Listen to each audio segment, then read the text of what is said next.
자, 오늘도 이 새벽 하나님의 귀한 은혜가 함께 하시기를 간절히 축원합니다. 오늘부터 담임 목사님 그 감리사 연수를 다녀오십니다. 여러분 함께 잘 다녀올 수 있도록 기도해 주시고 또 함께 해 주시기 바랍니다. 자, 우리 먼저 19장 1절 말씀을 먼저 읽어보겠습니다. 19장 1절입니다. 가난하여도 성실하게 행하는 자는 입술이 패약하고 미련한 자보다 나으니라. 자, 여러분들은 어떠한 것이 복이라고 여겨지십니까? 성실한 가난 또는 거짓된 부자. 성실한 가난, 거짓된 부자. 여러분 어떤 것이 복이라고 여겨지십니까? 아마 말은 안 해도 거짓된 부자가 복이라고 여겨지지 않을까 싶습니다. 성실한 가난, 주변머리 없죠. 또 실속도 없죠. 또 심지어는 어리석죠. 그러니까 좋지 않은 평가를 듣죠. 또 반면에 거짓된 부자는 어떨까요? 영리하죠. 순발력이 뛰어나죠. 세상 물정에 밝죠. 전부 이렇게 좋은 평가를 받아요. 그러니까 우리가 사는 이 시대에는 우리가 어떤 시대라고 이야기합니까? 이렇게 자본주의다, 돈으로 측정하는 시대다 많이 이야기합니다. 그러니까 전부 다 이 세상의 기준이죠. 결혼을 앞두고 신랑 신부가 소개합니다. 어떤 직장을 다녔는지, 또 어떤 회사를 다니는지, 연봉은 얼마인지, 집은 있는지. 사실 우리의 질문이 여기서 벗어나지를 못하죠. 근데 여러분 결혼을 앞두고 있는 신랑 신부가 어떻게 집이 있을 수 있겠습니까? 본인들의 집이 없는 것이 여러분 당연한 것이 아니겠습니까? 오히려 내 집이 있다는 것이 여러분 더 이상한 것 아니겠습니까? 우리나라 직장을 구했습니다. 그리고 돈 한 푼 쓰지 않고 10년을 모아야 집을 겨우 삽니다. 그러니까 집이 있다는 것이 더 이상한 거죠. 그러니까 전부 돈이죠. 그 돈이 준비되면 유능하고 또 영리하고 능력 있고, 그리고 그 돈이 준비되지 않으면 실속이 없다라고 하죠. 그러니까 우리가 이런 시대의 흐름 속에 살고 있습니다. 그럼 우리는 다를까를 오늘 말씀에서 살펴보아야 한다는 거죠. 자, 2절 말씀 볼까요? 자, 2절입니다. 시작. 지식 없는 소원은 선하지 못하고 발이 급한 사람은 잘못 가느니라. 지식 없는 소원은 선하지 못하다 말아요. 자, 여기서 등장하는 지식은 다하트라는 단어예요. 다하트. 이 다하트라는 단어는 여러분들이 많이 들어봤을 거예요. 야다라는 단어에서 유래되었어요. 여러분 야다는 뭐냐? 이게 경험을 통해서 얻어지는 지식이다라는 거예요. 경험을 통해서. 한번 예를 들어 볼게요. 여러분 우리가 그 연예인 중에 임영웅이라는 연예인을 다 아시지 않습니까? 노래도 듣고 또 TV에서 보고 여러분 다 좋아합니다. 근데 여러분 임영웅을 아십니까? TV에서 보았고 노래도 들었지 않습니까? 그러니까 우리는 알아요. 근데 여러분 이것을 가지고 야다라고 말하진 않아요. 왜 그러냐? 우리가 노래를 듣고 TV에서 보았지만 직접 경험한 것은 아니에요. 만나서 밥을 먹든지 만나서 삶을 나누든지 인격적인 교제가 없었죠. 그러니까 우리는 이것을 야다라고 말하는 것은 아닙니다.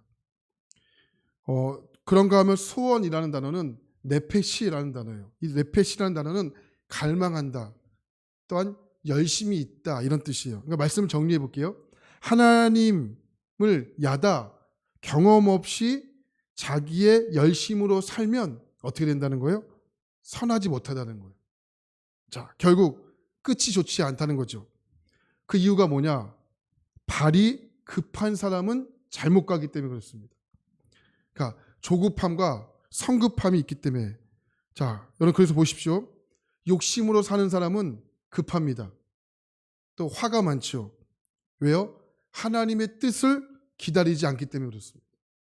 그래서 우리 그리스도인들은 자아 실현으로 사는 것이 아니고 자기 부인으로 살아야 됩니다. 자, 여러분 보세요. 결혼, 취업, 출산, 출세, 건강, 이 모든 것이 자아 실현이지 않습니까? 그래서 하나님은 하나님께서 우리에게 안 주시면 우선 하나님께 분노하는 거예요. 내가 하나님 어떻게 믿었는데 이럴 수 있겠습니까? 그리고 실망하죠. 그때부터는 하나님의 뜻이 아니고 내 뜻대로 내가 선택한 길을 걸어가려고 하는 겁니다. 그리고 교회를 떠나거나 심지어 해서는 안 되는 하나님을 떠나게 되죠. 자, 구약 성경에 등장하는 우리 사울을 한번 보겠습니다.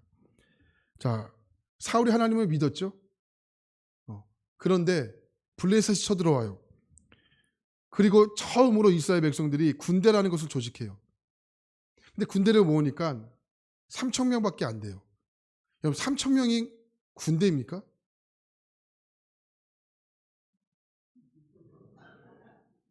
아니 군대죠. 근데 아주 소규모의 군대예요. 근데 쳐들어왔던 블레셋은 병거만 3만 대예요. 지금으로 이야기하면 탱크가 3만 대라고요. 그리고 전투 보병이 6천 명입니다. 그런데 무슨 전쟁이 되겠습니까? 그러자 이스라엘 군인들이 얼마나 불안했는지 전의를 상실하고 풀, 숲을, 빈 무덤, 바위, 웅덩이를 찾아 숨어버려요. 그러자 사울이 해서는 안 되는 일을 합니다. 사무엘상 13장 9절을 보면 이렇게 말해요. 사울이 이르되 번제와 화목 제물로 이리를 가져오라 하여 번제를 드렸다, 이렇게 표현하죠. 그러니까 제사장만 드려야 할 이 제사를 누가 드렸습니까? 사울이 드렸어요. 그러자 사무엘이 뭐라고 이야기하냐면 12절 보니까 이에 내가 이르기를 블레셋 사람들이 나를 칠러 길가로 내려오려거늘 내가 여호와께 은혜를 간구하지 못하였다 하고 부득이하여 번제를 드렸다, 이렇게 말하죠. 그러니까 우리는 사울이 제사장이 드려야 할 제사를 드렸기 때문에 하나님께 벌을 받았다, 보편적으로 이렇게 생각하지만 성경을 보면 그렇게 써 있지가 않아요. 그런 내용이 없다고요. 그럼 성경에서는 왜 사울이 하나님께 버림을 받았냐? 말씀해 보니까 아주 중요한 단어가 나가요. 부득이하여라는, 부득이하여. 부득이하여가 뭘까요? 이게 급했다라는 거예요. 급했다. 기다리지 못했다는 뜻이요. 오늘 말씀에 빗대어 보면 발이 급하여 잘못 갔다, 이렇게 표현하는 거죠. 그러니까 하나님을 찾지 않아요. 하나님을 찾지 않으니까 내 방법, 내 경험을 의지하고 내가 선택하는 거예요. 이게 사울의 길이죠. 죄송하지만 성경은 이 길은 망하는 길이다라고 표현한 거예요. 그래서 오늘 말씀 3절 말씀을 보니까 이렇게 표현해요. 3절 볼까요? 시작. 사람이 미련함으로 자기 길을 굽게 하고 마음으로 여호와를 원망하느니라. 여기 미련하다라는 표현이요, 지식적인 개념에서의 무지가 아닙니다. 하나님을 찾지 않는 타락한 삶을 의미하는 표현이에요. 자, 무슨 말씀이냐? 어떤 사람이 미련한 사람입니까? 2절의 길을 가는 사람이 미련한 사람이라는 거예요. 하나님을 경험 없이 자기의 열심으로 사는 사람. 할렐루야.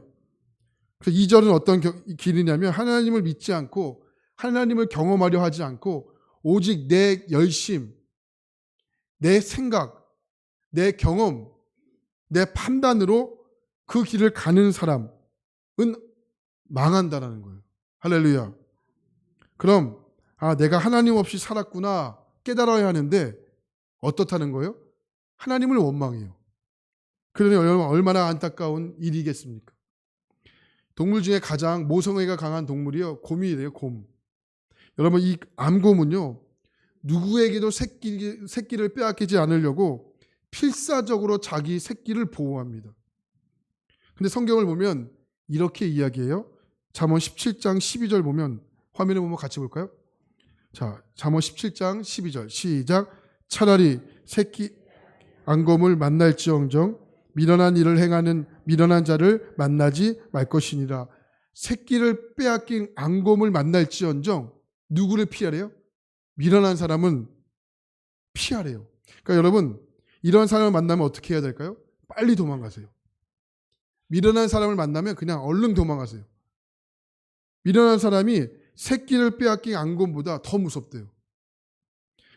왜요? 미련한 사람은 오직 나밖에 몰라요. 그러니까 내가 잘나서, 내가 최고고, 내가 제일 잘 나가고, 내가 했고, 그러니까 오직 말의 중심이 나야, 나. 이게 누구예요? 미련한 사람이라는 거예요. 하나님이 없어요. 그러니까 하나님이 하셨고, 하나님이 이루셨고, 하나님이 인도하셨고, 그게 아니라는 거예요. 오직 나밖에 모릅니다. 남자들은 경험할 텐데요. 매일매일 면도를 하죠. 여성분들도 할 수도 있죠.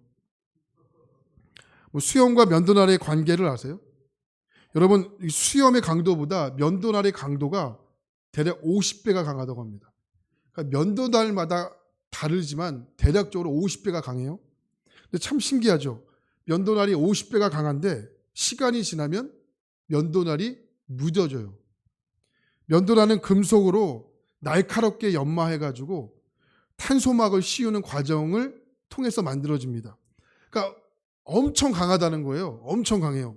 근데 여러분, 수염과 탄성으로 만들어진 엄청 강한 면도날을 비교하면 누가 강할까요?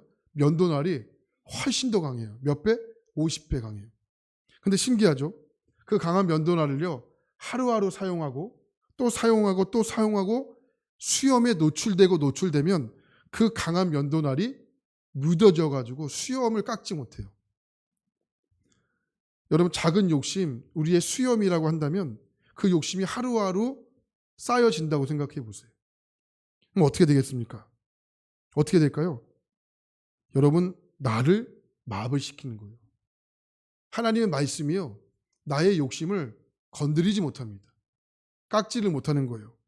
결국은 욕심이 많아지면 많아질수록, 하루하루 시간이 많아질수록 하나님의 말씀이 살아있는데도 불구하고 나의 욕심을 깎아내리지를 못하는 거예요. 그래서 작은 불순종이 무서운 이유가 여기 있는 겁니다. 그래서 여러분, 미련한 사람은 하나님 없이, 하나님을 제외하고 나의 열심으로 살기 때문에 무서운 거예요. 혹시 오늘 내가 하나님께서 나에게 말씀하신 것이 있는데 혹시 불순종한 것이 계시다면 여러분, 이것저것 따지지 말고 우선 먼저 회개하세요. 그리고 여러분, 순종하세요. 그 순종이 나를 살리는 거예요. 할렐루야. 그러니 진짜 복이 뭡니까? 진짜 복은 하나님의 말씀을 듣는 거예요. 진짜 복은 하나님의 말씀을 들려지는 거예요. 그리고 들려지는 것으로 끝나는 것이 아니고 하나님의 말씀으로 순종해 가는 겁니다. 그래서 그런 말이 있잖아요. 믿음은요, 천재성이 없대요. 믿음은 천재성이 없대요. 믿음은 수많은 과정들을 통해서 우리의 믿음이 만들어지는 거예요. 그래서 베드로 전서 1장을 보면 믿음은 불로 연단하여 없어질 금보다 귀하다라고 말해요. 그래서 여러분, 믿음 없이 살면 4절 이하에부터 나오는 그 말씀을 복이라고 생각하고 그 길을 따라가는 거예요. 우리가 사는 세상은 어떤 세상이냐면 재물이 많으면 사람이 붙어요. 반대로 재물이 없으면 주변 사람들이 도망갑니다. 그래서 4절부터 여러분 말씀을 읽어보면 아, 그렇구나. 이게 부자가 되어야 한다. 이 메시지일까요? 아니라는 거예요. 세상이 이런 것이기 때문에 하나님의 말씀을 붙잡고 살아야 한다는 거예요. 그 말씀을 4절부터 말씀하고 있는 거예요. 이것이 진짜 복이라는 거예요. 예수님을 볼까요? 예수님 주변 한번 보세요. 얼마나 많은 사람들이 벌떼처럼 따라 붙었습니까? 그때 예수님께서 아주 재밌는 장난을 치세요. 무리들에게 이런 시험을 하시죠. 나 따라오면 가난해질걸? 네. 나 따라오면 가난해질걸? 예수님께서 장난을 치세요. 이때 벌떼처럼 구름대처럼 올라왔던 사람들이 어떻죠? 다 예수님을 떠나요. 이 말 한마디 때문에 나 따라오면 가난해질걸? 그래서 예수님께서 이번엔 제자들을 한번 시험해 볼까? 이렇게 예수님께서 마음 먹으시고 이렇게 제자들에게 물어요. 야, 너희들도 갈래? 이렇게 물어요. 예수님께서. 이때 베드로가 뭐라고 얘기하냐면 영생의 말씀이 주님께 있는데 우리가 어디로 가겠습니까? 예수님의 세상적인 질문을 말씀으로 필터링해요. 그리고 예수를 따라가죠. 그러나 제자들은 영생의 말씀이신 예수님을 쫓아갑니다. 여러분, 우리가 신앙이 무너지는 것은요, 잘 보시면 균형이 생기는 것은 대단한 것이 아니에요. 세상적인 질문 하나면 균형이 생깁니다. 균형이 생겨요. 뭐죠? 나 따라오면 가난해질걸? 이 질문 하나 딱 던지잖아요. 우리의 신앙은 균열이 생깁니다. 무너지는 것 한순간입니다. 그러니 꼭 기억하세요. 우리의 인생의 목적은 영생의 말씀이신 예수님을 따라가는 거예요. 예수를 붙잡는 거라고요. 그 말씀이 진정한 복이다. 이것을 오늘 말씀에서 하고 있는 거예요. 왜요? 하나님은 복의 근원이기 때문에. 말씀을 정리할게요. 우리 모두는 하나님 없이 내 힘으로 살아가려는 그런 경향들이 있습니다. 이게 인간의 본성이에요. 그것을 거스리고 아니야, 하나님 말씀 따라갈까요? 이건 무단히 믿음으로 노력하지 않으면 어렵다고요. 근데 하나님은 진정한 복은 뭐라고 말씀하냐면 너의 힘으로 살아가는 것이 아니고 말씀을 붙잡고 살아가는 게 복이야. 이걸 우리 오늘 말씀에서 말씀하고 있는 거예요. 하나님 귀한 여러분, 진정한 복은 무엇이냐? 말씀을 붙잡고 따라가는 겁니다. 오늘 이 아침도 우리에게 주어졌죠. 주어진 이 아침 무엇을 여러분 따라가시겠습니까? 내 힘 아니면 내 노력 중요하죠. 그러나 하나님이 말씀하시면 이것저것 되지 마시고 먼저 순종해 보는 거예요.